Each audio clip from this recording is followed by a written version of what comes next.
নবীর পরে নবী নাই, সংসদে নতুন করে আইন করতে হবে, যারা কাদিয়ানি আছে তারা কাফের, রাষ্ট্রীয়ভাবে কাফের ঘোষণা দিতে হবে। যদি কাফের ঘোষণা দেওয়া না হয়, তাওহীদি জনতা রব্বেজুল জালালের কসম করে বলি, মায়ের কাছ থেকে বিদায় নিয়ে কাফনের কাপড় মাথায় বেঁধে মাঠে নামতে প্রস্তুত। কারা কারা আছেন দুহাত তুলে আল্লাহকে দেখান। ফাতেমা রাদিয়াল্লাহু তাআলা আনহা চোখের পানি ছেড়ে দিয়ে বলে, ওরে হাসান হোসাইন তাড়াতাড়ি যা, তোর নানার গায়ে কেউ যেন চাবুক দ্বারা আঘাত করতে না পারে।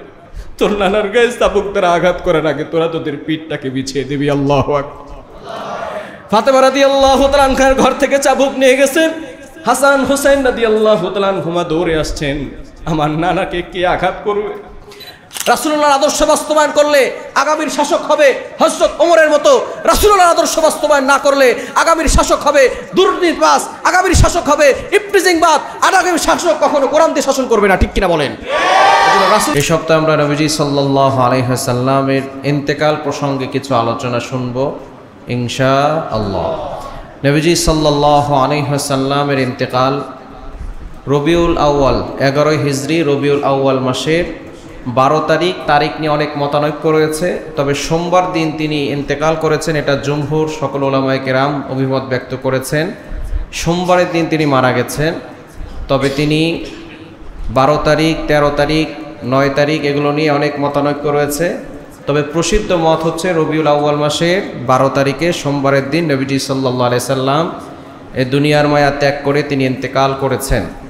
নবীজি সাল্লাল্লাহু আলাইহি ওয়াসাল্লাম আমাদের জন্য আদর্শ, আমাদের আইডল, এবং আল্লাহর পরের, আল্লাহর মর্যাদা সবচেয়ে বেশি। আল্লাহর পরের মর্যাদাই হচ্ছে নবীর মর্যাদা। ঠিক কি না? আল্লাহর মর্যাদা সবচেয়ে বেশি, তার পরের মর্যাদা কার মর্যাদা? নবীর মর্যাদা। নবীজি সাল্লাল্লাহু আলাইহি ওয়াসাল্লাম হচ্ছেন সকল নবীদের ইমাম, ইমামুল আম্বিয়া। যত নবীরা এসেছেন সকল নবীদের ইমাম হচ্ছে আমাদের নবী। বলেন সুবহানাল্লাহ। নবীজি সাল্লাল্লাহু আলাইহি সাল্লাম যখন মেরাজ করতে গিয়েছিলেন সে রাতে মসজিদে আকসায়, আল্লাহ তাআলা এমন একটা ব্যবস্থা করে দিয়েছেন, সকল নবীদেরকে সেখানে আল্লাহ তাআলা উপস্থিত করেছেন। জিবরাইল সাল্লাম আমাদের নবীর হাত ধরে সামনে নিয়ে গিয়েছেন যে আজকে আপনি সকল নবীদের ইমাম হবেন। বলেন সুবহানাল্লাহ। এজন্য তাকে ইমামুল আম্বিয়া বলা হয়, নবীদের ইমাম বলা হয়।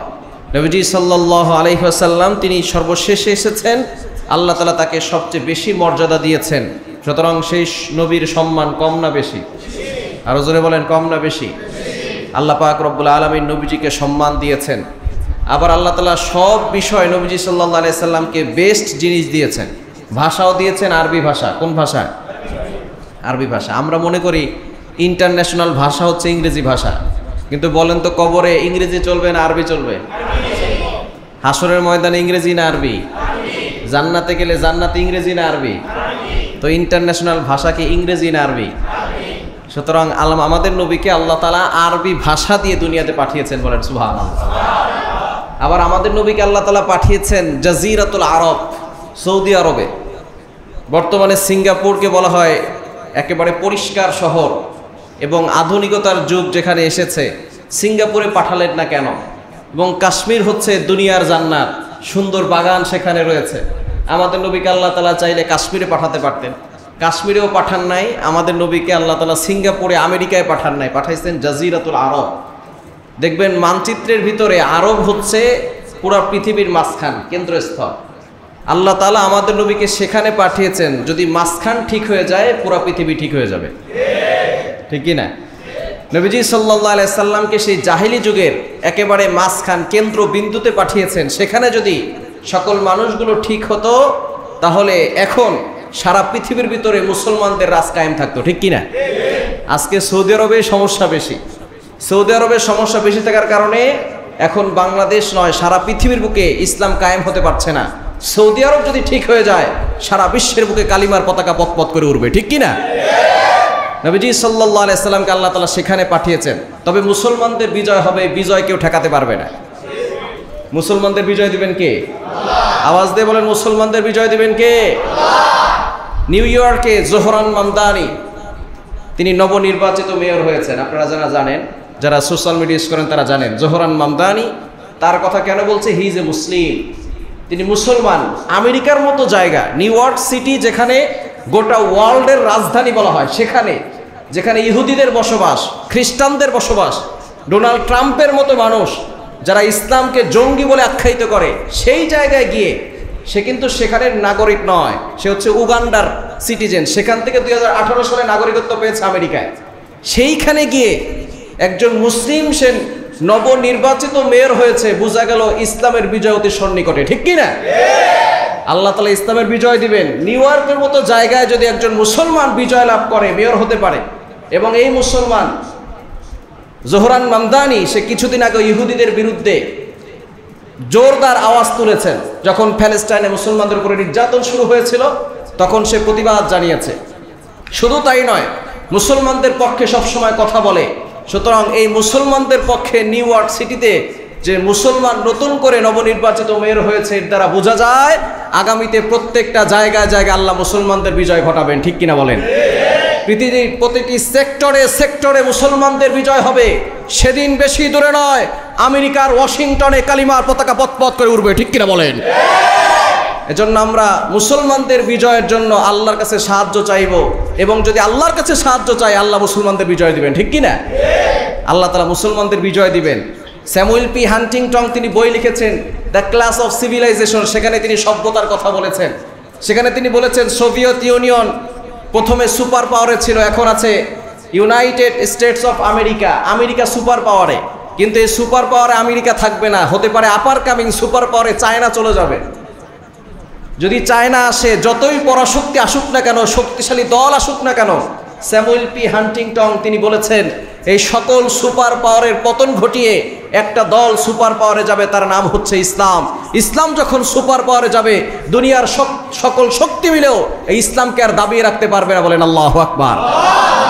সুতরাং মুসলমানদের পিছনে ইসলামের সাথে একজন আছেন, তিনি কে? ওই আল্লাহর শক্তি যদি কারো কাছে থাকে, সে কি পরাজয় লাভ করবে না বিজয় লাভ করবে?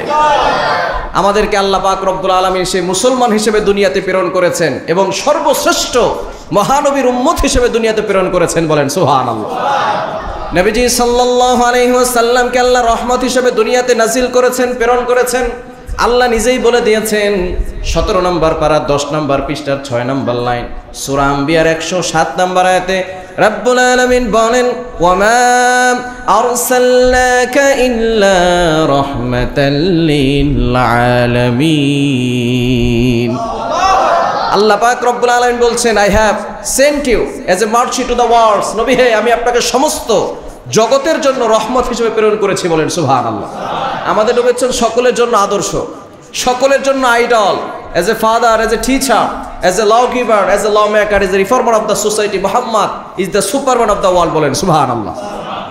কেউ যদি শ্রেষ্ঠ বাবা হতে চায়, তাহলে মুহাম্মদ বাবা সাল্লাল্লাহু আলাইহি সাল্লামকে যদি ফলো করে, তাহলে শ্রেষ্ঠ বাবা হতে পারবে। কেউ যদি শ্রেষ্ঠ শ্বশুর হতে চায়, শ্বশুর মুহাম্মদ সাল্লাল্লাহু আলাইহি সাল্লামকে ফলো করলেই শ্রেষ্ঠ শ্বশুর হতে পারবে। কেউ যদি শ্রেষ্ঠ যুবক হতে চায়, যুবক মুহাম্মদ সাল্লাল্লাহু আলাইহি সাল্লামকে ফলো করলেই শ্রেষ্ঠ যুবক হতে পারবে। সুতরাং আমাদের আদর্শই হচ্ছে নবীজি। নবীজির আদর্শে যারা আদর্শবান হবে, তারা নবীর সাথে জান্নাতে থাকবে, বলেন সুবহানাল্লাহ। সুতরাং এই নবীর উম্মত হয়ে আমরা খুশি না বেজার? আর জোরে বলেন, খুশি না বেজার? নবীজি সাল্লাল্লাহু আলাইহি ওয়াসাল্লাম বিদায় হজের ভাষণ দেওয়ার পরে, ইন্তেকালের মাত্র 3 মাস আগে বিদায় হজের ভাষণ হয়েছে। হজ থেকে যখন তিনি মক্কা থেকে আবার মদিনায় চলে গেলেন, মদিনায় যাওয়ার পরে এক আনসারী সাহাবী তিনি দুনিয়া থেকে বিদায় নিলেন। সফর মাসের শেষ দিক দিয়ে 11 হিজরি শুরু হয়ে গেছে, 10ম হিজরি শেষ, 11 হিজরির সফর মাসের শেষের দিকে এক সাহাবী যখন মারা গেছে, নবীজি সাল্লাল্লাহু আলাইহি সাল্লাম তার দাফন করার জন্য সেখানে গেলেন। যাওয়ার পরে দাফন জানাজা করলেন। দাফন শেষ করে নবীজি সাল্লাল্লাহু আলাইহি সাল্লাম তখন থেকেই তার মাথা ব্যথা শুরু হয়েছে। মাথা ব্যথা বাড়তে বাড়তে তিনি বাড়িতে গেলেন। ওই যে মাথা ব্যথা শুরু হলো, আস্তে আস্তে শরীর এতভাবে দুর্বল হয়ে যেতে লাগলো, নবীজি অসুস্থ হয়ে পড়লেন। ওই অসুস্থতায় আস্তে আস্তে নবীজি সাল্লাল্লাহু আলাইহি সাল্লাম একেবারে শেষ ইন্তেকালের পর্যায়ে চলে গেলেন। নবীজি সাল্লাল্লাহু আলাইহি সাল্লাম সফর মাসের শেষের দিকে বেশি অসুস্থ হয়ে পড়লেন। নবীজি সাল্লাল্লাহু আলাইহি সাল্লাম ইশারা ইঙ্গিতে বুঝালেন যে আমার পরে যিনি খলিফা হবেন তিনি হচ্ছে আবু বকর সিদ্দিক রাদিয়াল্লাহু তাআলা আনহু, বলেন সুবহানাল্লাহ। নবীজি সাল্লাল্লাহু আলাইহি সাল্লাম যখন অসুস্থ, তিনি নামাজ পড়াতে যেতে পারছেন না, তখন বলতেছেন, একবার হুশ আসে একবার বেহুশ হয়ে যান।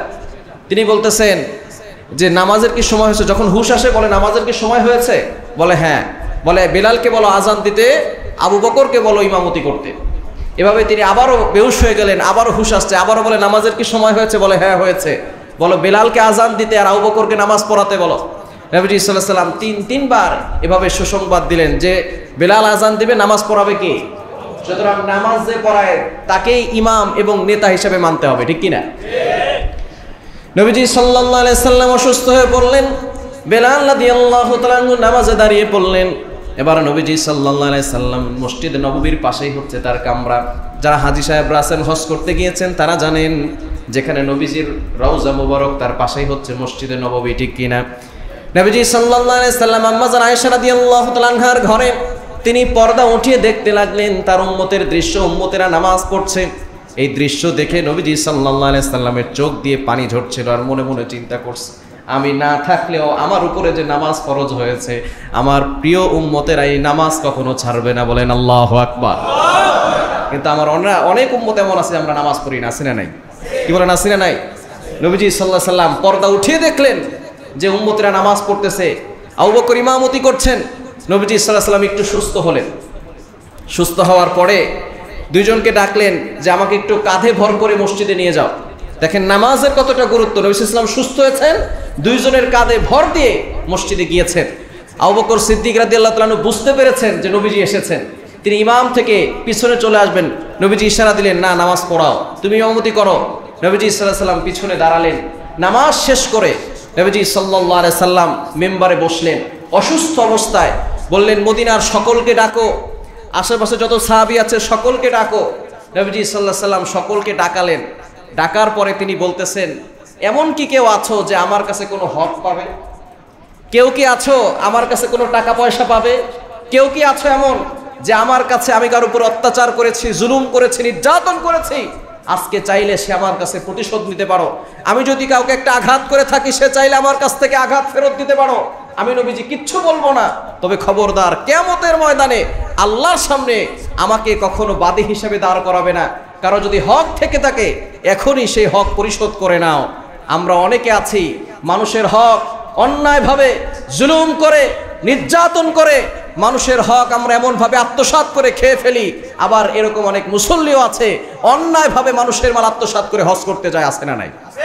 কি বলেন, আছে না নাই? হাজী সাহেব হইছেন মিয়া, 5 ওয়াক্ত নামাজ পড়েন আর হাতে তসবিহ নিয়ে ঘুরেন, মানুষের হক মেরা খাইছেন, ভাইয়ের হক দেন নাই, বোনের হক দেন নাই, আর আপনি মনে করছেন নামাজ পড়েই আপনি জান্নাতে চলে যাবেন। হক মেরে যে খেয়েছেন, নামাজ পড়েও, রোজা রেখেও, হজ করেও জান্নাতে যেতে পারবে না, ঠিক কি না?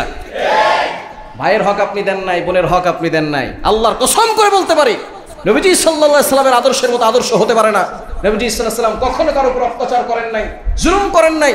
সেই নবীজি সাল্লাল্লাহু আলাইহি সাল্লাম বিদায় হজের শেষ লগ্নে সকল সাহাবায়ে কেরামকে ডাক দিয়ে বলতেছে, কারো যদি হক থেকে থাকে তাহলে আমাকে বলো, আমি হক পরিশোধ করে দিব। কেউ যদি টাকা পেয়ে থাকো বলো, আমি টাকা তোমাকে ফেরত দিয়ে দিব। কেননা কিয়ামতের ময়দানে আল্লাহর সামনে দাঁড়াতে হবে, ঠিক কি না? আল্লাহর সামনে সকলকে উপস্থিত হতে হবে। আপনি মনে করছেন আজকে একজনকে ঠকিয়েছেন আর আপনি জিতে গেছেন, এই জিত কিন্তু আসল জিত না, আসল জিত হবে আখিরাতে, ঠিক কি না? মানুষকে 10 টাকা ঠকিয়ে মনে করছেন আপনি জিতে গেছেন, ব্যবসায় ভেজাল করে, মালে ভেজাল দিয়ে, ওজনে কম দিয়ে মনে করছেন আপনি জিতে গেছেন, আর একজনকে ঠকাইছেন। আল্লাহ কিন্তু সব কিছু দেখছেন, একদিন হিসাব হবে, কড়ায় গন্ডায় হিসাবের জবাব দিতে হবে, ঠিক কি না? এজন্য অবশ্যই খবরদার কারো হক মেরে খাবেন না। নবীজি সাল্লাল্লাহু আলাইহি সাল্লাম বলেছেন, সহিহ মুসলিম শরীফের হাদিস, আল মুসলিমু মান সালিমাল মুসলিমুনা মিন লিসানিহি ওয়া ইয়াদিহি। A true Muslim is a person, প্রকৃত মুসলমান হচ্ছে ওই ব্যক্তি, those hand and mouth for safe everyone, যার হাত এবং মুখ থেকে সকল মুসলমান নিরাপদে থাকে। একটু চিন্তা করে দেখেন তো আপনার আশেপাশের লোকের আপনার কাছ থেকে নিরাপদ আছে নাকি নাই? কতটুকু মানুষের হক মারতেছেন, কতটুকু মানুষের হক আদায় করতেছেন, প্রতিবেশীর হক কতটুকু আদায় করতেছেন, ভাই বোনের হক আদায় করতেছেন কিনা? হ্যাঁ, যদি আপনি কবরের সম্পদ নিয়ে যেতে পারেন তাহলে নেন, কোনো সমস্যা নাই। কেউ যদি কিছু পেয়ে থাকে, টাকা পয়সা পাচ্ছে অথবা জমি পায়, তাকে দিয়ে দেন। যদি আপনি কবরে নিয়ে যেতে পারেন তাহলে দেওয়ার দরকার নেই। টাকা পয়সা যদি কবরে নিয়ে যেতে পারেন তাহলে দেওয়ার দরকার নাই। যদি সম্পদ কবরে নিয়ে যেতে পারেন তাহলে আল্লাহর রাস্তায় দেওয়ার দরকার নাই। যদি আপনি সম্পদ উপার্জন করেছেন অন্যের মাল আত্মসাৎ করে, হারাম খেয়ে, ঘুষ খেয়ে, সুদ খেয়ে, এই সম্পদ যদি কবরে নিয়ে যেতে পারেন, হাসরের ময়দানে নিয়ে দাঁড়াতে পারেন, তাহলে সেটা নেওয়ার দরকার নাই, সেটা কাউকে দেওয়ার দরকার নাই। আপনি কবরে নিয়ে যান, কিন্তু কোনো সম্পদ কি কবরে নিয়ে যেতে পারবো? কি বলেন, পারবো? কোনো জমি কি কবরে নিতে পারবো? কোদাল দিয়ে কাটতে কাটতে টান দিয়ে আরেকজনের জমিন বলে এই জমিন আমার, আছে না নাই? আবার সে 5 ওয়াক্ত নামাজও পড়ে, তাহাজ্জুদের নামাজ পড়তে পড়তে কপালে দাগ পড়ে গেছে, কিন্তু ভাইয়ের হক দেয় না। আপন ভাইয়ের জমি টান দিয়ে বলে এই জমিন আমার, আছে না নাই? আল্লাহ বলে তুমি জমিন তোমার, তোমার বলো। জমিনটা পারলে একটু কাঁপায় দেখাও, আমরা কি জমিন কাঁপাতে পারি? আল্লাহ মাঝে মধ্যে ভূমিকম্প দিয়ে জমিন কাঁপায়, আর আল্লাহ বুঝাতে চায় বান্দা তোমার জমিন করো, তুমি জমিন কাঁপাতে পারো না, আমি আল্লাহ জমিন কাঁপাইতে পারি, সুতরাং জমিন কার? আরো জোরে বলেন জমিন কার?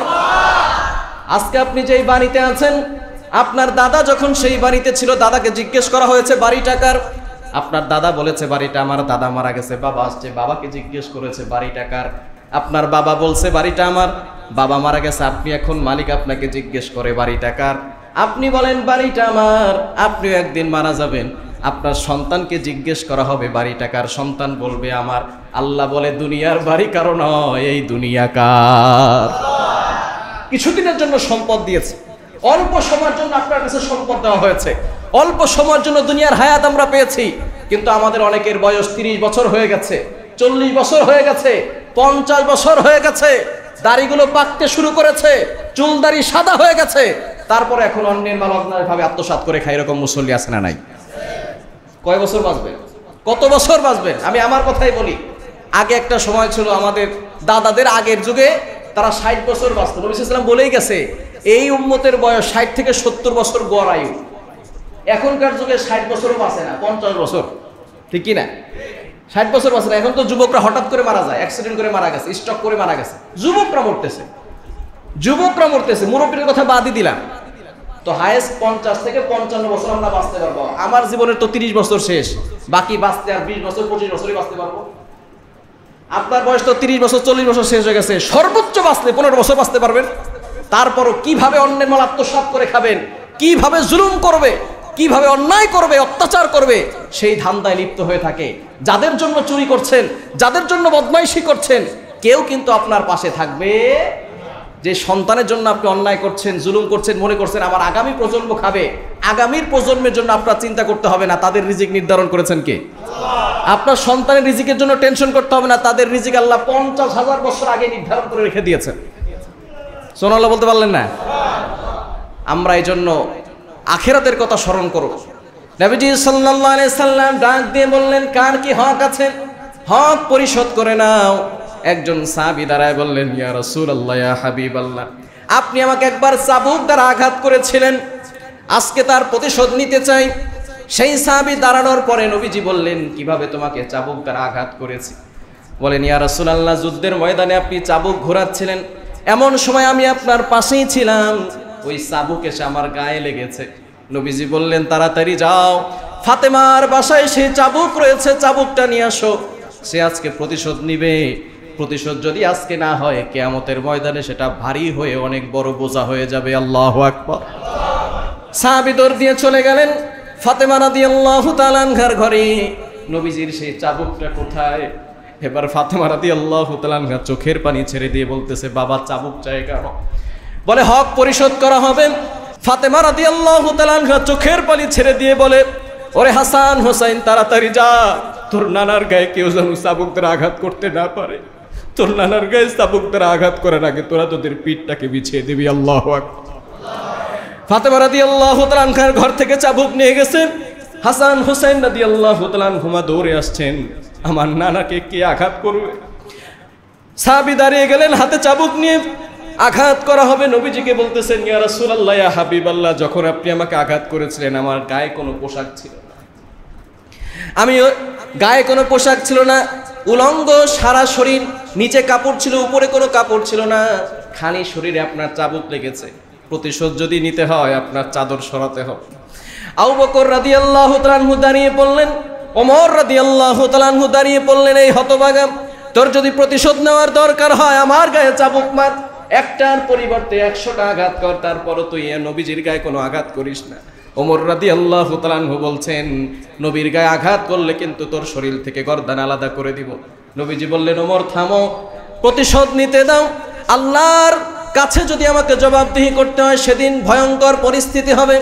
নবীজি সাল্লাল্লাহু আলাইহি সাল্লাম চাদরটাকে সরিয়ে ফেললেন, সাহাবী চাবুকটাকে ছেড়ে দিয়ে নবীজির পিছনে একটা নবুয়াতে মোহরে নবুয়াত আছে, যেখানে মুহাম্মদুর রাসূলুল্লাহ চামড়াই করে খোদাই করে লেখা, বলেন আল্লাহু আকবার। সাথে সাথে নবীজিকে জড়িয়ে ধরে চাবুক দ্বারা আঘাত না করে যেখানে মুহাম্মদুর রাসূলুল্লাহ লেখা ছিল ওই জায়গায় চুম্বন করেছে। বলেন আল্লাহু আকবার। মুহাম্মদুর রাসূলুল্লাহ চামড়ায় খোদাই করে পিছনে লেখা আছে তিনি যে শেষ নবী, তার একটা আলামত, এটা আমরা অনেকেই জানি না। শামালে তিরমিজির ভিতরে এসেছে নবীজি সাল্লাল্লাহু আলাইহি সাল্লামের পিছনে ছোট করে লেখা ছিল মুহাম্মদুর রাসূলুল্লাহ। সাহাবী সেখানে চুম্বন করেছেন আর বলেছেন, ইয়া রাসূলুল্লাহ, ইয়া হাবিবাল্লাহ, আমার জীবনের স্বপ্ন ছিল আপনার এই মহরে নবুয়ত দেখব এবং আপনাকে একটু জড়িয়ে ধরবো। কিয়ামতের ময়দানে আল্লাহর কাছে বলবো, আল্লাহ আমি নবীজিকে জড়িয়ে ধরেছিলাম, সেই উসিলা আমাকে ক্ষমা করে দাও। বলেন আল্লাহু আকবার। নবীজি সাল্লাল্লাহু আলাইহি সাল্লাম সকলের কাছে ক্ষমা চাইলেন, সর্বশ্রেষ্ঠ নবী হয়ে তিনি সকলের কাছে ক্ষমা চাইলেন। আজকে আমরা অন্যায় করেছি, জুলুম করেছি, বান্দার হক নষ্ট করেছি, মনে রাখবেন বান্দার হক নষ্ট করলে আল্লাহ কখনো ক্ষমা করবে? আল্লাহ তাআলা যদি ক্ষমা করেন তাহলে নাউজুবিল্লাহ আল্লাহ তাআলা বেইনসাফকারী হয়ে যাবেন। আপনি মানুষের মনে কষ্ট দিয়েছেন, আল্লাহ ক্ষমা করবে না, ওই মানুষের কাছেই ক্ষমা চাইতে হবে। অনেক মানুষকে আমরা কষ্ট দিয়েছি, মানুষের কাছে ক্ষমা চাইবেন। তাদের টাকা মেরে দিয়েছে, ওটা দিয়ে দিবেন। টাকা যদি আপনি মেরে দিয়ে থাকেন, অন্যায়ভাবে হক যদি নষ্ট করে থাকেন, সেটা ফেরত দিবেন। কারণ আল্লাহর সামনে আপনাকে দাঁড়াতে হবে, আমাকে দাঁড়াতে হবে, কেউ আমরা থাকতে পারবো না। কবরে কোনো সাথী নাই, কোনো বাতি নাই, চোখ বন্ধ করলে সব শেষ হয়ে যাবে। রাতের বেলা ঘুমিয়েছেন, ঘুম ভাঙলেই সকাল, না ভাঙলেই পরকাল, ঠিক কিনা? এজন্য কবরে যাওয়ার আগে যাদের হকগুলো আছে মিটিয়ে দেন। কারণ মানুষের মন ভাঙা মসজিদ ভাঙার থেকেও মারাত্মক গুনাহ, অনেকে জানি না। কাবা শরীফ তৈরি করেছে ইব্রাহিম আলাইহিস সালাম আর ইসমাঈল আলাইহিস সালাম, ঠিক কিনা? প্রথমে তো ফেরেশতারা তৈরি করেছিল সর্বপ্রথম কাবা শরীফ। এরপর যখন নূহ আলাইহিস সালামের প্লাবনে সকল কিছু শেষ হয়ে গেছে, নতুন করে ইব্রাহিম আলাইহিস সালাম আর ইসমাঈল আলাইহিস সালাম কি করেছেন? কাবা শরীফ তৈরি করেছেন। সেই কাবা শরীফ যদি কেউ ভাঙে তাহলে তার কি কম গুনাহ হবে না অনেক বেশি গুনাহ হবে? সেই কাবা শরীফ ভাঙলে ইব্রাহিম আলাইহিস সালাম আর ইসমাঈল আলাইহিস সালামের হাতের তৈরি ঘর ভেঙেছে। আর কেউ যদি মানুষের মনে কষ্ট দেয়, মানুষকে আল্লাহ নিজ হাতে তৈরি করেছেন। সুবহানাল্লাহ বাসায় গিয়ে বলে।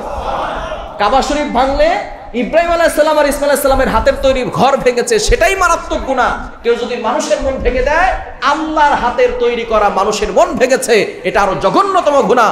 মানুষ ক্ষমা না করলে আল্লাহ কখনো ক্ষমা করবে না। এজন্য মানুষের কাছ থেকে ক্ষমা চেয়ে নিতে পারবো তো ইনশাআল্লাহ? আর যারা নির্যাতিত হয়েছে, যদি কেউ ক্ষমা চায়, ক্ষমা করে দিবেন। কেননা যারা ক্ষমা করে দেয় তাদেরকে আল্লাহও ক্ষমা করে। বলেন সুবহানাল্লাহ। নবীজি সাল্লাল্লাহু আলাইহি সাল্লাম ক্ষমা চেয়ে নিলেন। নবীজি সাল্লাল্লাহু আলাইহি সাল্লাম অসুস্থ হয়ে পড়লেন।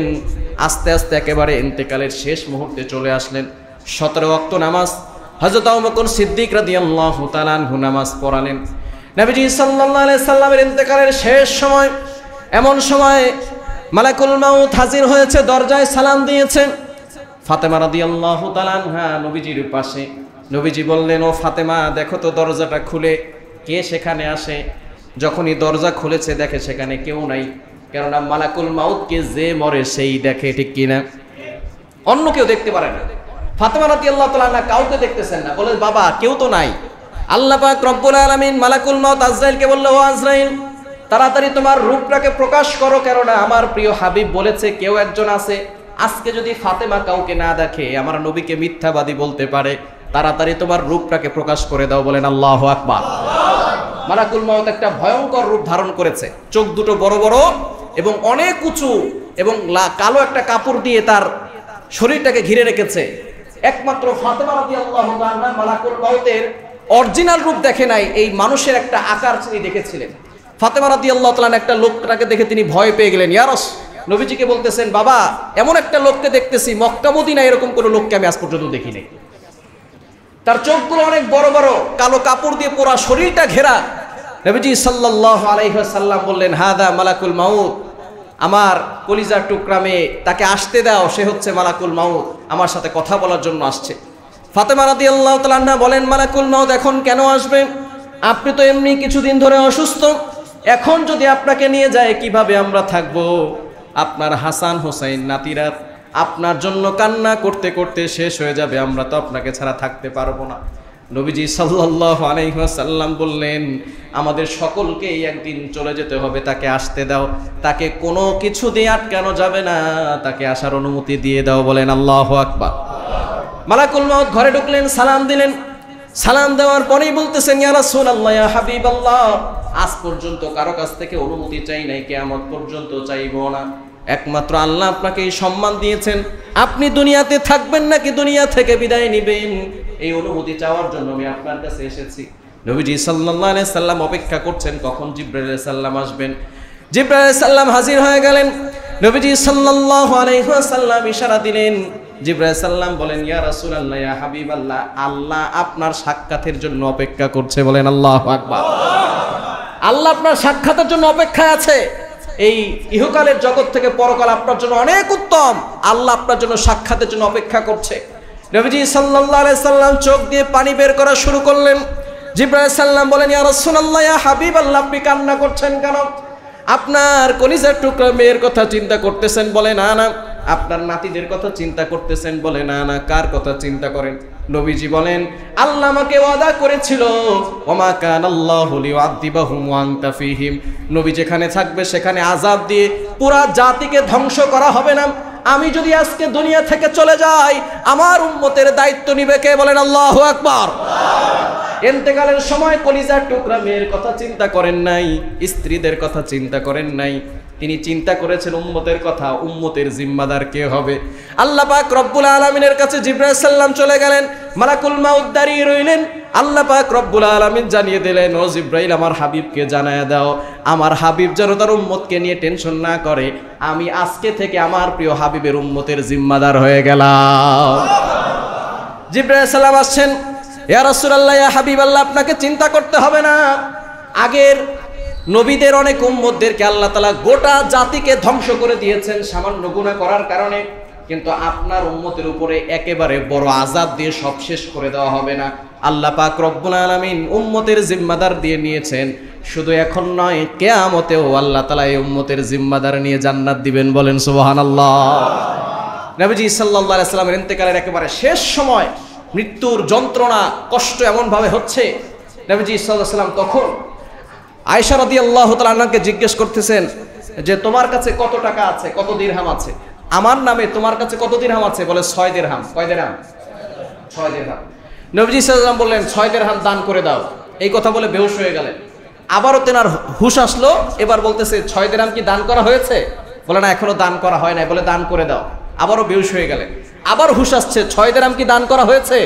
আম্মা জান আয়েশা বলতেছেন, ইয়া রাসূলুল্লাহ, 6 দিরহাম দিয়ে আর কি হবে? ওইটা ছেড়ে দেন না, ওইটা ছেড়ে দেন আপনি। নবীজি সাল্লাল্লাহু আলাইহি সাল্লাম বললেন, 6 দিরহাম নিয়ে দুনিয়াতে রেখে আমি আল্লাহর কাছে যাব, আল্লাহর সামনে আমি কিভাবে হাজির হব? আমি আপনাদের কাছে জিজ্ঞেস করতে চাই, 6 দিরহাম দিয়ে কোন শপিং মলে শপিং করতে যাবেন? 6 টাকা দিয়ে কোন রেস্টুরেন্টে খেতে যাবেন? 6 টাকা দিয়ে আপনি কোথায় যাবেন? কি করতে পারবেন? একটা চকলেটের দাম এখন 10 টাকা। আইসক্রিম কিনতে গেলে 30 টাকা নিচে ভালো কোনো আইসক্রিম পাওয়া যায় না।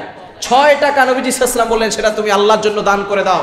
নবীজি সাল্লাল্লাহু আলাইহি ওয়াসাল্লাম যা আসতেন সব আল্লাহর জন্য খরচ করতেন। আমাদেরকেও আল্লাহর জন্য খরচ করার দরকার আছে না নাই? নবীজি সাল্লাল্লাহু আলাইহি ওয়াসাল্লামের ইন্তেকালের একেবারে শেষ সময় আম্মা জান আয়েশা রাদিয়াল্লাহু তাআলা আনহার একেবারে থুতনির নিচে বুকের উপরে তার মাথা ছিল। আম্মা জান আয়েশা রাদিয়াল্লাহু তাআলা আনহা বলছেন, আমি খুব সৌভাগ্যবতী, নবীজি সাল্লাল্লাহু আলাইহি ওয়াসাল্লাম আমার ঘরে ইন্তেকাল করেছেন, আমার বুকের উপর ইন্তেকাল করেছেন। শুধু তাই নয়, নবীজি সাল্লাল্লাহু আলাইহি ওয়াসাল্লাম শেষ সময় ইন্তেকালের শেষ মুহূর্তে তিনি মিসওয়াক করতে চাইলেন। আমার ভাই আব্দুর রহমান ইবনে আবু বকর তিনি আমার পাশেই ছিলেন, তার হাতে মিসওয়াক ছিল। আমি আয়েশা সেই মিসওয়াকটাকে মুখের ভিতরে নিলাম, প্রথমে একটু কামড় দিয়ে নরম করে দিলাম যাতে করে নবীজি মিসওয়াক করতে পারেন। দেখেন স্বামী স্ত্রীর ভালোবাসা কেমন। নবীজি সাল্লাল্লাহু আলাইহি ওয়াসাল্লাম তার স্ত্রীর মুখে যে মেসওয়াক দিয়ে তিনি চিবিয়ে দিয়েছেন, সেই মেসওয়াক দিয়ে মেসওয়াক করেছেন। বলেন আল্লাহু আকবার। পরিষ্কার পরিচ্ছন্নতা নবী সাল্লাল্লাহু আলাইহি ওয়াসাল্লাম কতটা খেয়াল করতেন। আর দুঃখজনক হলেও সত্য, আমরা অনেকে সেই পরিষ্কার পরিচ্ছন্নতা খেয়াল করি না, অনেকে স্মোকিং করি, দুর্গন্ধ নিয়ে তারপরে মসজিদে নামাজ পড়তে আসে না নাই? নামাজে দাঁড়িয়েছেন, আপনার পাশের লোকটা মসজিদে নামাজ পড়তে এসেছে, নামাজ হচ্ছে শান্তির জায়গা, আপনি স্মোকিং করে মুখের দুর্গন্ধের কারণে লোকটা নামাজ পড়তে পারছে না, সে কিছু বলতেও পারতেছে না, কিছু করতেও পারতেছেন না, কিন্তু আপনি মানুষের মনে কষ্ট দিয়ে সেজদায় গিয়ে আল্লাহকে কিভাবে পাবেন বলেন? পাশের লোকটা আসছে মসজিদে শান্তি করার জন্য, শান্তিতে নামাজ পড়বে, আপনার মুখের দুর্গন্ধের কারণে লোকটা নামাজ ঠিক মতো পড়তে পারতেছে না। কি বলেন, এই মানুষের মনে কষ্ট দিয়ে সেজদায় গিয়ে আল্লাহকে পাওয়া যাবে? সেজদায় আল্লাহকে পাওয়া যাবে? স্মোকিং যারা করেন আস্তে আস্তে ছেড়ে দেন। স্মোকিং এটা সূরা গাশিয়ার ভিতরে এসেছে, এটা জাহান্নামের খাদ্য, জাহান্নামের খাদ্য, যেটাতে পেটও ভরে না এবং ধোঁয়া বের হয়, এগুলো হচ্ছে জাহান্নামের খাদ্য। স্মোকিং এ পেট ভরে, ধোঁয়া বের হয় কি হয় না? সুতরাং সূরা গাশিয়ার আয়াত অনুযায়ী স্মোকিং হচ্ছে জাহান্নামের খাদ্য। এই জাহান্নামের খাদ্য আস্তে আস্তে ছেড়ে দিবেন, পারবেন তো ইনশাআল্লাহ? বদ অভ্যাস ছেড়ে দেওয়ার দরকার আছে না নাই? আপনি কারো কাছে জানান না যান, স্ত্রীর কাছে তো যান। স্ত্রী বেচারি আপনার মুখের দুর্গন্ধের কারণে কিছু বলতেও পারে না, সইতেও পারে না। এই যে মানুষের মনে কষ্ট দিচ্ছেন, এটা কিন্তু আল্লাহ সহ্য করবে। আল্লাহ তাআলা আমাদের সকলকে স্মোকিং থেকে দূরে সরে আসার তৌফিক দান করেন। সকলে বলেন আমিন। মসজিদে আসলে পেঁয়াজ খেয়ে আসবেন না, রসুন খেয়ে আসবেন না, এটাতে দুর্গন্ধ আছে, নবী সাল্লাল্লাহু আলাইহি ওয়াসাল্লাম সেগুলো খেতেন না। এগুলো থেকে আমরা দূরে সরে আসতে পারবো তো ইনশাআল্লাহ? নবীজি সাল্লাল্লাহু আলাইহি ওয়াসাল্লাম যদি পেঁয়াজ খানো, রসুন খানো, ব্রাশ করে মেসওয়াক করে তারপরে আসবেন, মুখে কোনো দুর্গন্ধ থাকবে। নবীজি সাল্লাল্লাহু আলাইহি ওয়াসাল্লামের রূহ কবজ করবে মালাকুল মাউত যখন তার বুকের উপরে হাত দিল, এমন সময় নবীজি বলতেছেন, আজরাইল এতটা কষ্ট হচ্ছে মনে হয় উহুদ পাহাড়টা আমার বুকের উপরে চাপিয়ে দেওয়া হয়েছে। মৃত্যুর যন্ত্রণা এতটা কষ্টের, তবে তুমি আমার উপরে যত কষ্ট পারো দাও, কিন্তু আমার উম্মত যারা, নবীজি সাল্লাল্লাহু আলাইহি সাল্লাম জানিয়ে দিয়েছেন, আমার উম্মত যারা পরিপূর্ণভাবে ঈমানের পথে থাকবে, সঠিক পথে থাকবে, তাদের মৃত্যুর কষ্টগুলো তুমি কমিয়ে দিও। বলেন আল্লাহু আকবার। নবী সাল্লাল্লাহু আলাইহি ওয়াসাল্লাম উম্মতের কথা কত চিন্তা করেছেন। শেষ সময় তিনি নসিহত করেছেন, আসসালাত আসসালাত ওয়া মা মালাকাত আইমানুকুম, ও আমার উম্মতিরা নামাজ ছেড়ে দিও না, নামাজ ছেড়ে দিও না। অধীনস্থ লোকদের সাথে অবশ্যই থাকবে, তাদেরকে সাহায্য করবে, সহযোগিতা করবে, কখনো নামাজ ছেড়ে দেওয়া যাবে। শেষ সময় গুরুত্বপূর্ণ কথা, কতটা গুরুত্বপূর্ণ হতে পারে, নবী সাল্লাল্লাহু আলাইহি ওয়াসাল্লাম নামাজ ছাড়তে নিষেধ করে দিয়েছেন। এই নামাজ আমরা পরিপূর্ণভাবে আঁকড়ে ধরতে পারবো তো ইনশাআল্লাহ? পারা যাবে তো ইনশাআল্লাহ? নবীজি সাল্লাল্লাহু আলাইহি সাল্লামের রূহ কবজ করা হলো, নবীজি সাল্লাল্লাহু আলাইহি সাল্লাম ইন্তেকাল করলেন। এদিকে সাহাবায়ে কেরাম পেরেশান হয়ে গেল। আনাস রাদিয়াল্লাহু তাআলা আনহু বলেন, নবীজি সাল্লাল্লাহু আলাইহি সাল্লাম যেদিন ইন্তেকাল করেছেন, সাহাবায়ে কেরাম কিছু সাহাবী বেহুশ হয়ে গেছেন। এতটা ভালোবাসতেন, এতটা মহব্বত করতেন, সাহাবায়ে কেরাম এমনভাবে পাগলপাড়া হয়ে গেল। নবীজি যে সময় মক্কা থেকে হিজরত করে মদিনায় আসছেন, সকল মদিনা কেমন যেন আলোকিত হয়ে গেছে।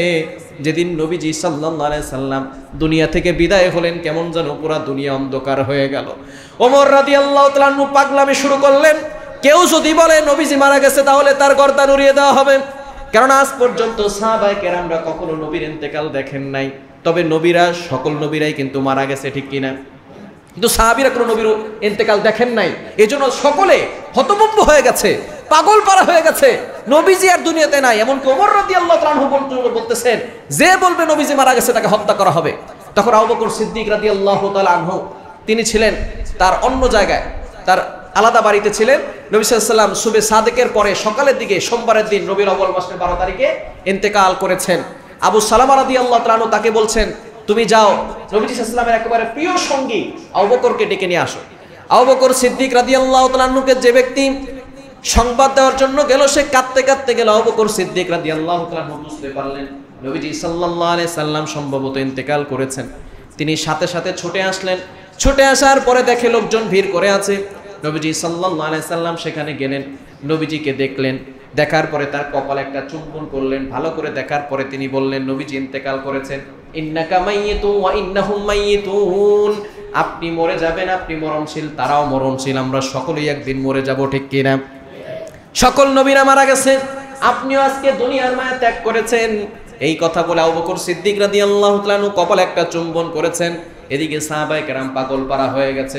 ওমর রাদিয়াল্লাহু তাআলা আনহু হুঙ্কার দিচ্ছেন, কেউ নবীজিকে মৃত বলে ঘোষণা করবে না, নবীজি ইন্তেকাল করেছে, কেউ এ কথা বলবে না। আবু বকর সিদ্দিক রাদিয়াল্লাহু তাআলা আনহু নিজেকে শান্ত করে দাঁড়ালেন। দাঁড়িয়ে বলতেছেন, ইয়া আইয়ুহান নাস, হে লোক সকল, তোমরা ভালো করে শোনো। যারা মুহাম্মাদের ইবাদত করতে, শুনে রাখো, মুহাম্মদ সাল্লাল্লাহু আলাইহি সাল্লাম ইন্তেকাল করেছে। আর যারা আল্লাহর ইবাদত করো, শুনে রাখো, আল্লাহ কোনোদিন মরবেন না, আল্লাহ চিরস্থায়ী। আমরা ইবাদত করি কার? আরো জোরে বলেন, আমরা ইবাদত করি কার? আল্লাহর অনেক নবী দুনিয়াতে এসেছিল, তারা চলে গিয়েছেন। আমাদের নবীকেও আল্লাহ পাঠিয়েছেন, তিনিও চলে গেছেন। আমরা আল্লাহর গোলামি এখনো করব। নবীজি সাল্লাল্লাহু আলাইহি সাল্লাম যদি ইন্তেকাল করেন অথবা শহীদ হয়ে যান, তাহলে আমরা ইসলাম থেকে দূরে সরে যাব না, আমরা সেই নবীজির আদর্শ আরো বাস্তবায়ন করার চেষ্টা করব, ঠিক কি না? আবু বকর সিদ্দিক রাদিয়াল্লাহু তাআলা ঘোষণা দিলেন, 4 নম্বর পারা 7 নম্বর পৃষ্ঠা সূরা আল ইমরানের 143 44 নম্বর আয়াতগুলোতে আবু বকর সিদ্দিক রাদিয়াল্লাহু তাআলা করলেন, ওয়া মুহাম্মাদুন ইল্লা রাসূল ক্বাদ খালাত মিন ক্বাবলিহির রাসূল। নবীজি সাল্লাল্লাহু আলাইহি ওয়াসাল্লাম তিনি একজন রাসূল ব্যতীত কিছুই নয়। তিনি মারা যান অথবা শহীদ হন, তাহলে আমরা তার এই আদর্শ থেকে দূরে সরে আসব না, আমরা তার আদর্শ বাস্তবায়ন করব। বলেন আল্লাহু আকবার। নবীজি সাল্লাল্লাহু আলাইহি ওয়াসাল্লাম ইন্তেকাল করলেন, কিন্তু এখানে সকলে হতভম্ব হয়ে গেল। একজন খলিফা নিযুক্ত করতে হবে। খলিফা নিযুক্ত না করলে পরবর্তী সময় আমির না থাকলে, মুসলমানদের নেতা না থাকলে মুসলমানদের উপর আক্রমণ হতে পারে, ঠিক কিনা? নতুন নতুন যারা মুসলমান হয়েছে অনেকেই নবীর ইন্তেকালের পরে তাদের অন্তর চেঞ্জ হয়ে যাচ্ছে যে তারা কি ইসলাম থেকে দূরে সরে যাবে কিনা। আবু বকর সিদ্দিক রাদিয়াল্লাহু তাআলা আনহু তিনি সকলকে সান্ত্বনার বাণী শোনালেন। মুহাজির সাহাবীরা, আনসার সাহাবীরা একত্রে পরামর্শ করলেন। শেষ পর্যন্ত আবু বকর সিদ্দিক রাদিয়াল্লাহু তাআলা আনহু ঘোষণা দিলেন যে নবীজি সাল্লাল্লাহু আলাইহি ওয়াসাল্লাম ইন্তেকাল করেছেন, আমাদেরকে তার আদর্শ বাস্তবায়ন করতে হবে। ওমর রাদিয়াল্লাহু তাআলা আনহু আবু বকর সিদ্দিক রাদিয়াল্লাহু তাআলা আনহুর হাতে বায়াত করলেন এবং সকল সাহাবীরা আবু বকর সিদ্দিক রাদিয়াল্লাহু তাআলা আনহুর হাতে বায়াত করে তাকে খলিফা বানিয়ে দিলেন। বলেন সুবহানাল্লাহ। নবীজি সাল্লাল্লাহু আলাইহি ওয়াসাল্লামের এই সময় লাগতে লাগতে মঙ্গলবার দিন শেষ হয়ে গেছে, সোমবার দিন মারা গেছেন, এরপরে সোমবার রাত চলে গেছে, মঙ্গলবার দিন চলে গেছে। কেউ কেউ বলেছেন মঙ্গলবার রাতে অথবা বুধবার রাতে নবীজি সাল্লাল্লাহু আলাইহি ওয়াসাল্লামের দাফন করা হয়েছে। আবু বকর সিদ্দিক রাদিয়াল্লাহু তাআলা আনহু বলেছেন কিভাবে ইমামতি করবে, জানাজা করবে, কেউ ইমামতি করেন নাই। দলে দলে মানুষ যেখানে নবীজি সাল্লাল্লাহু আলাইহি ওয়াসাল্লাম ইন্তেকাল করেছেন সেই জায়গায় একদল মানুষ ঝুঁকেছেন, তারা সালাম দিয়েছেন, দোয়া করেছেন, তারপরে তাকবীর দিয়েছেন, সেখান থেকে বের হয়ে গেছেন। কেউ নবীজির জানাজার ইমামতি করেন নাই। দলে দলে এক এক দল ঢুকেছে, এক এক দল দোয়া করে সেখান থেকে বের হয়ে গেছেন। এরপর এভাবে দলে দলে করেছেন। নবীজি সাল্লাল্লাহু আলাইহি ওয়াসাল্লামের দাফন নিয়ে এখন চিন্তা করে গেছেন দাফন কোথায় হবে। আবু বকর সিদ্দিক রাদিয়াল্লাহু তাআলা আনহু বলেন আমি নবীজির মুখ থেকে শুনেছি, সেই কথা এখনো ভুলি নাই, নবীরা যেখানে দাফন হতে পছন্দ করেন সেখানেই আল্লাহ তাদেরকে ইন্তেকাল করান। সুবহানাল্লাহ বলবেন না? যেখানে নবীজি সাল্লাল্লাহু আলাইহি সাল্লামরা থাকতে পছন্দ করেন সেখানেই আল্লাহ তাআলা তাদেরকে পছন্দ অনুযায়ী জায়গায় কি করান? ইন্তেকাল করান। আল্লাহ পাক রব্বুল আলামিন নবীজির পছন্দের জায়গায় ইন্তেকাল করিয়েছেন। নবী সাল্লাল্লাহু আলাইহি সাল্লাম যেখানে ইন্তেকাল করেছেন সেখানেই তাকে দাফন করা হবে। বলেন সুবহানাল্লাহ। যেখানে আম্মা জান আয়েশা রাদিয়াল্লাহু তাআলা আনহার ঘরে তিনি ইন্তেকাল করেছেন সেই ঘরেই তাকে দাফন করা হয়েছে। নবীজি সাল্লাল্লাহু আলাইহি সাল্লামের দাফন হয়ে গেছে। নবীজি সাল্লাল্লাহু আলাইহি সাল্লামের আদর্শ কিন্তু এখনো যায় না, ঠিক কি না? সেই রাসূলুল্লাহ সাল্লাল্লাহু আলাইহি সাল্লামের আদর্শ বাস্তবায়ন করতে হবে। রাসূলুল্লাহর আদর্শ বাস্তবায়ন করলে আগামীর শাসক হবে হযরত ওমরের মতো। রাসূলুল্লাহর আদর্শ বাস্তবায়ন না করলে আগামীর শাসক হবে দুর্নীতিবাজ, আগামীর শাসক হবে ইফতিজিংবাদ, আর আগামীর শাসক কখনো কোরআন দিয়ে শাসন করবে না, ঠিক কিনা বলেন? রাসূলুল্লাহর আদর্শ বাস্তবায়ন করা দরকার আছে না নাই? নবীজি সাল্লাল্লাহু আলাইহি সাল্লাম চলে গেছেন, কিন্তু নতুন করে আর কোনো নবী আসবে না। কাদিয়ানীরা বলে যে তাদের নাকি নতুন করে নবী আছে। গোলাম আহমদ কাদিয়ানী তাদের যে একটা দল আছে, নবীর পরে নবী নাই, সংসদে আইন চাই, ঠিক কিনা? নবীর পরে নবী নাই, সংসদে নতুন করে আইন করতে হবে। যারা কাদিয়ানী আছে তারা কাফের, রাষ্ট্রীয়ভাবে কাফের ঘোষণা দিতে হবে। যদি কাফের ঘোষণা দেওয়া না হয়, তাওহীদি জনতা রব্বেজুল জালালের কসম করে বলি, মায়ের কাছ থেকে বিদায় নিয়ে কাফনের কাপড় মাথায় বেঁধে মাঠে নামতে প্রস্তুত। কারা কারা আছেন দুহাত তুলে আল্লাহকে দেখান। আল্লাহ তাআলা সকলকে কবুল করেন, সকলে বলেন আমিন। আগামীকাল সকল ওলামায়ে কেরাম সোহরাওয়ার্দী উদ্যানে আসবেন, আপনারা সকলে সেখানে উপস্থিত হবেন ইনশাআল্লাহ। সকাল 8টা থেকেই শুরু হবে, সকল ওলামায়ে কেরাম সেখানে আসবেন। খতমে নবুয়তের বিরুদ্ধে যারা যাচ্ছে এবং কাদিয়ানী যারা আছে, নবীজি সাল্লাল্লাহু আলাইহি সাল্লামকে শ্রেষ্ঠ নবী ভাবেন না, তাদের বিরুদ্ধে আমরা সেখানে অবস্থান করব। পারবো তো ইনশাআল্লাহ? নবীজি সাল্লাল্লাহু আলাইহি সাল্লামকে আমরা আমাদের জীবন থেকেও বেশি ভালোবাসতে পারবো তো ইনশাআল্লাহ? আল্লাহ তাআলা আমাদের সকলকে নবীজি সাল্লাল্লাহু আলাইহি সাল্লামের আদর্শবান হওয়ার তৌফিক দান করেন, সকলে বলেন আমিন।